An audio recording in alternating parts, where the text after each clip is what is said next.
Hey guys, I'm Rachel Castile and welcome to Typology Corner. Today I'm going to continue the OPS Basic series and talk specifically about the 4 human needs. This is a pillar part of understanding objective personality. Them bringing the 4 human needs into understanding personality, it really makes it very practical and helps help you really get the core of the personality groups. And there being so many types, this really breaks it down into 4 groups with lots of variations within it, and it really helps to kind of process all of this information.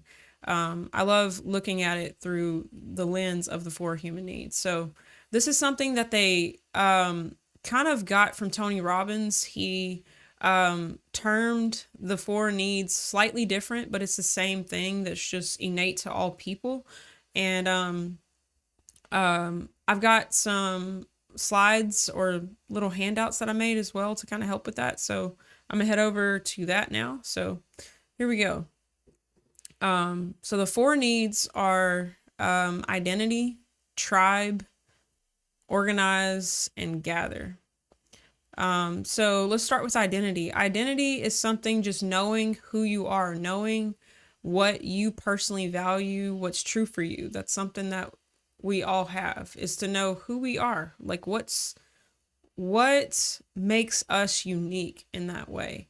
You could call it significance. What makes me significant? What is significant to me? It's like defining the self. What is self? And then tribe really comes down to connection with people, to be a part of something, to belong.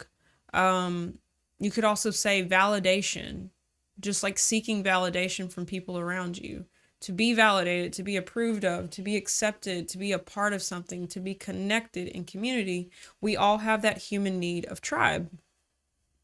And then we've got organize. Organize is about having certainty or making sense of the experiences that you've had in your life, having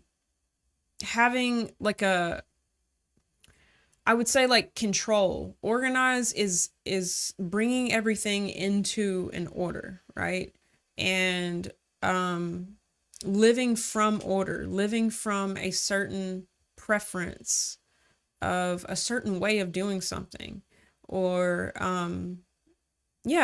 having a preference for a particular way, I would say. It originates and comes out of making sense of our experiences, I think, is probably the best way to put it. And having certainty, choosing something that is known to you. You've experienced something and then prioritizing what you already know and staying within the safety of the tried and true, in a sense. And that leads to a sense of control over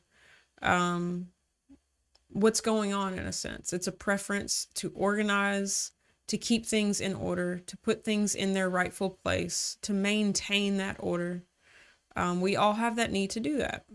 And then gather is our last human need. Gather has to do with new, taking in new information, taking in something that's like variety, something that you haven't experienced, to go out and to explore, to encounter something that isn't already in your known box, to expand, to seek out new things. So identity, tribe, organize, gather are all human needs that we all have. And when you look into the types, where you start to see how people can fall into different patterns based on which of these needs is prioritized, you get all the different types. So when you're looking in the world of observing has to do with making sense of experiences and having new experiences. So that's your organized functions, and that's your gather functions. And then with identity and tribe, that is decision related functions. That is deciding on behalf of the group or deciding on behalf of the self. And just to go back to the slide, that gets us back into particular types that kind of match up with these human needs. And the IP types, they prioritize identity over everything else. First and foremost, they're going to always check in with themselves and ask themselves, where do they stand on this issue? Where do they stand on this people group? How do they personally feel? What are their personal beliefs? They're going to check in and say, who am I on this topic? And before proceeding, they will resolve that, because their primary human need is to know who they are or where they stand on something, how they personally feel, what do they like, what do they dislike. They're going to answer those things in their heart, first and foremost, in their mind. So just to kind of look at that a little bit more, another term I've got here is DI. Get used to that. You're going to see not only the functions, which are these 8 codes over here. You're going to see D and then O as well. You're seeing DI, DE, OI, OE. That's referring to deciders, right? The D. And then the O is observers. And then I being introverted, and then the E being extroverted. So just think, these are DI dominants. They are deciders primarily in an introverted way. And if you look over here, these are introverted functions. So your IP types are introverted decider dominant types. They are leading with identity first. They're leading with what are my personal values and what are my personal reasons for things. So yeah, it makes studying typology so much easier when you can notice that these 4 types have this in common. They're meeting it in their own way, slightly different function pairings, but in general, your IP types are identity prone. They're going to know their identity, and as a result, they're going to have tribe as their lowest need that they're meeting. So it's kind of that void in their life that this is not where they're checking in. They're checking in with identity, which makes this be somewhat of the void, is the tribe part. Also, they are people focused because they're leading with a decider process and makes them people focused. If you look down here, you've got your organizers and your gatherers. They are more things focused and not people, because they are looking at the information primarily. And these up here, they're looking at people. They're looking at themselves relative to people. These are tribe people. They're looking at the group primarily. So we can move on to talking about them. So they're looking at themselves and people and being kind of out of touch with the self because they've chosen the tribe need. They are more in touch with getting validation and staying connected with the collective, staying connected with the people group that they found themselves in, or whoever they value, who they're wanting to serve the most. They are not wanting to break connection with that group of people primarily. They're wanting to check in and see what the tribe values and make decisions that will accommodate and work well for the group. People who lead with this human need are the extroverted decider types that have that as a dominant process, which is extroverted thinking and extroverted feeling. And types that lead with these are the EJ types. They have the varying, it might be N or S or T or F here. But the EJ types are tribe, validation, connection first kind of people. This is the human need they're meeting first. And as a result of choosing to accommodate the tribe primarily, they are the most out of touch with their personal identity, their personal reasons, their personal values, because they're seeing the tribe's reasons and the tribe values and making decisions on that primarily. So as you can tell, they are people focused. as well, these are too. They're both going to notice people the most because they're focused on the self or the tribe. And then down here, we're into the observer types. We've got OI people leading with an introverted observer process. And then we've got the OEs, who are the gatherers, leading with an extroverted observer process. So here for organize, they are primarily paying attention to their own personal experiences and things that they retained, impressions they kept from past experiences, their memories. They have a bit of a like or dislike for certain experiences they had. They had the ones that they retained a certain way with a positive impression or a negative impression, and they're living true to those personal experiences that they have organized in their memory. They've organized it. And then you've got your introverted intuitive who's doing that in the world of patterns. They are recognizing patterns from everything they've experienced. They're organizing those patterns into categories, and they are ever organizing those patterns more and more and living true to it. So they are organizing their experiences much more than they are gathering in new ones as a preference, or as, you know, back to the need, right? This is the human need that they are putting most of their time into. If things are organized and put together, they can venture out and go get some new experiences. But if this is not organized, they will go back in their minds and get things in order and live according to the order that they created. And these are our IJ types that are doing this.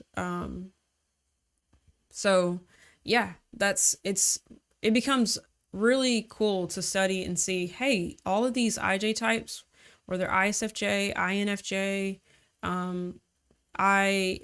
ISTJ, or, you know, they're all doing this in their own way because they're leading with either this process or this process, which are both introverted observer functions. And then onto our gatherers. They are prioritizing the human need gather above everything else. Their dominant process is an extroverted observer. So it is oriented toward the outside world and taking in new information primarily. They have an itch that they haven't experienced something new in a while, so they got to jump back out and either with extroverted sensing or extroverted intuition and go and experience something new, to go and gather new information that they don't already have in their box organized. And as a result of choosing to go out more often, it becomes difficult to organize everything if you're constantly going to get new stuff. So organizing is their life kind of void need. Is, you know, personal growth for your gatherers is to organize more, to get a balance between the two. But this is the human need that they're going all in on primarily. So it's interesting. It's like the human need that you choose the most is also causing your life problems, because if you overdo one human need, you're leaving another one blatantly not dealt with, or not much time spent on it. So yeah, that's just something to kind of take in as you identify yourself or other people. You know, the imbalances become apparent as well. So yeah, within this types, you've got, you know, the extroverted sensor who is going out and just with the five senses, taking in new information, new facts, new actual tangible things in the moment. And then you've got your extroverted intuitive who's noticing patterns in new things constantly, new patterns in the moment. In all the things that they're observing, they're just seeing patterns within the information constantly. And that is our EP types. All the types with EP, they have this in common. They are OE dominance, either this sensing or extroverted intuition. So yeah, that I have another kind of, it's the same, but just looking at it, just functions alone. These are our 4 observer functions. These are 4 decider functions. So these are your OEs right here. New facts, new concepts. These are your OIs. Known facts, known concepts. And then within the world of deciders, you've got your DE types, deciders in an extroverted orientation, right? Tribe reasons, tribe values, and then you've got your identity people down here, which are your DI types, so self reasons and self values. And let's see. From there, the next like really cool thing to look at is just the topic of strengths, right? So let's look at strengths and weaknesses. Having a preference, it makes you have a particular strength. Hands down, that's just true. Yes, like there's a lot of growth in understanding the gaps that happen from your strengths. But something I like that Dave and Shan are tracking in objective personality is seeing by a type being a single observer, they have the gift of being a double decider. I'll break this down more, but if you are primarily a decider, you have a gift of being able to see both sides of something because it's not your imbalance. As a decider, you have a decider imbalance, right? If you're a tribe, you have an identity imbalance. But in the middle, you've got 2 functions that are actually something you have clarity and access to more than the types who are observers first, who have observer imbalances.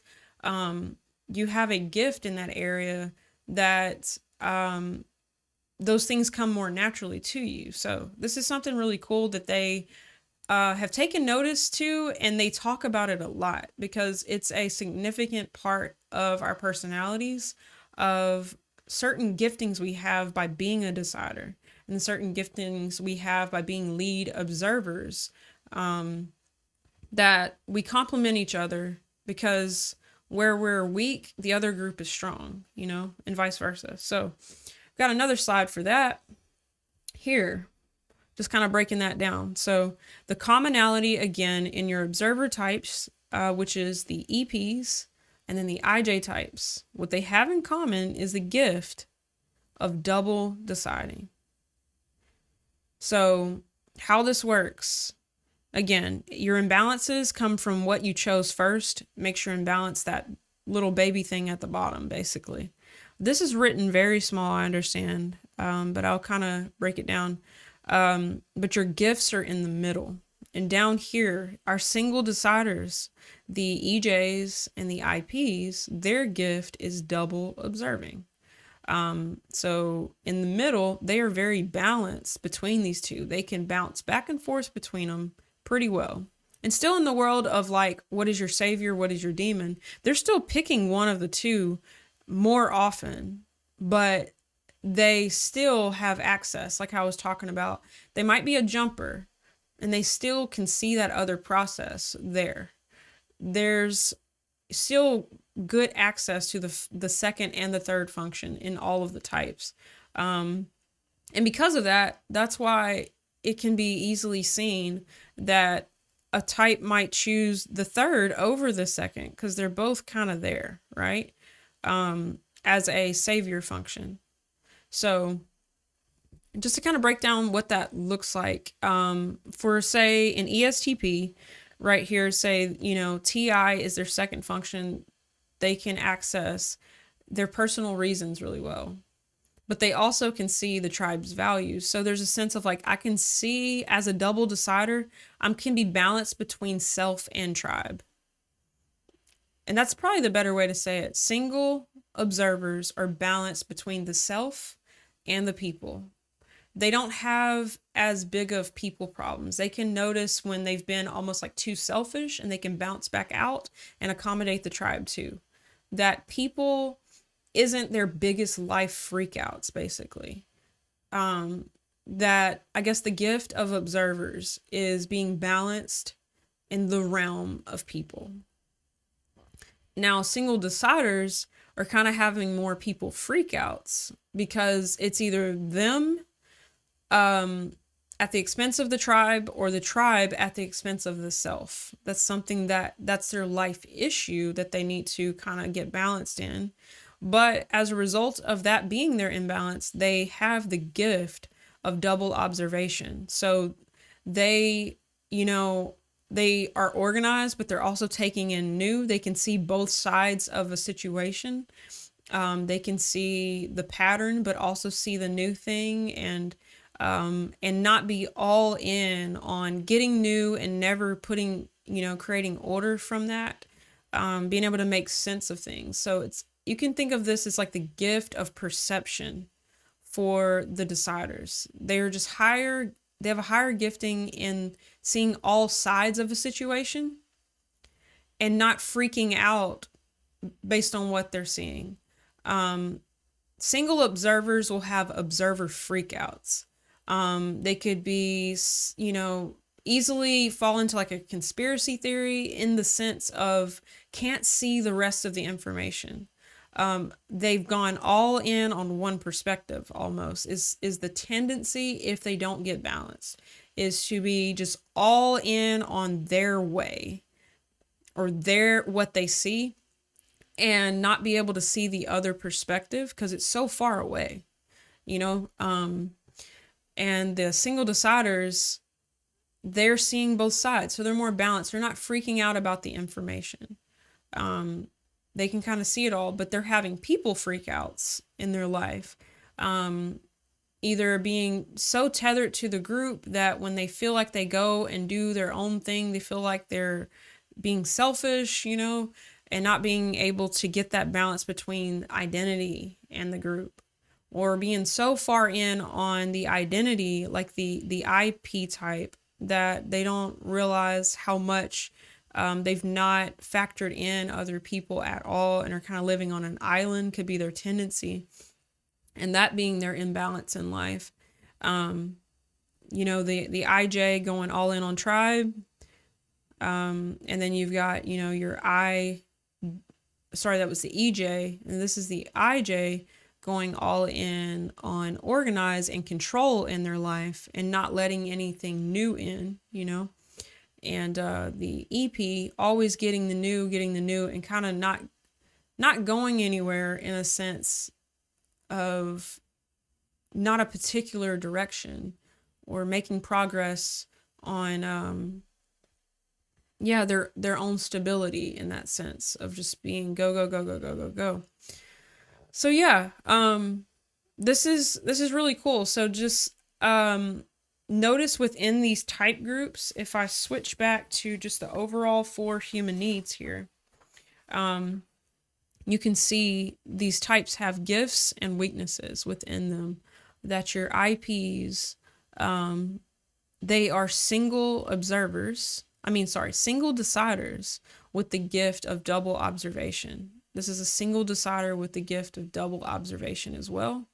And then down here, you've got single observer with the gift of double deciding. And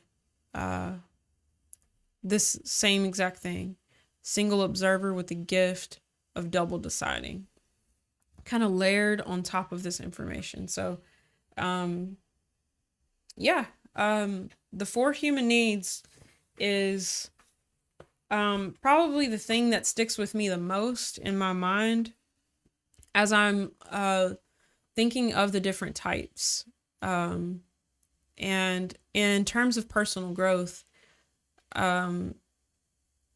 it's really practical in the sense of this is our humanity, right? There are things that we're majoring on in other areas that are still needs in our life.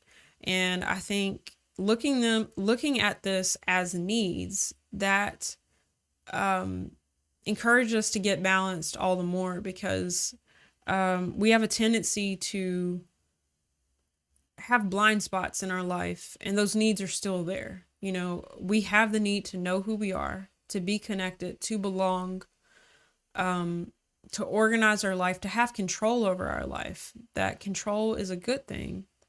in certain contexts. And for other people, they need to go out and let go of control in certain areas of their life so that they can explore and gather more things and really receive more in their life. These are all things that are innate to all of us. And seeing the types land on these spectrums, it helps us to all see what growth looks like for each one of us. The paths that we all need to walk are different because we're all starting in different places. And yeah, again, I'm a big fan of objective personalities. That's why I'm talking about it, because I think it's a really cool compass to help us see ourselves, see where we're starting from. That can be startling sometimes to see what you're actually doing, what you're really missing in your life, or what you're avoiding or afraid to see. But as you can embrace your giftings and also your weaknesses, the path to growth becomes more and more apparent, and you get to, from a conscious, informed place, decide what you want to do next. Where are you headed? What do you want to do next? And then the path to get there becomes easier and easier to see. So, all right, guys, that is it for the 4 human needs. If you got value out of it, give me a thumbs up. I really appreciate it. I love getting feedback to know that this made an impact on you guys. And subscribe for future content. I'm going to continue to explain these basics of objective personality and continue to build on these things. And yeah, so that is it for now. Again, thank you for watching, and I will see you on the next one.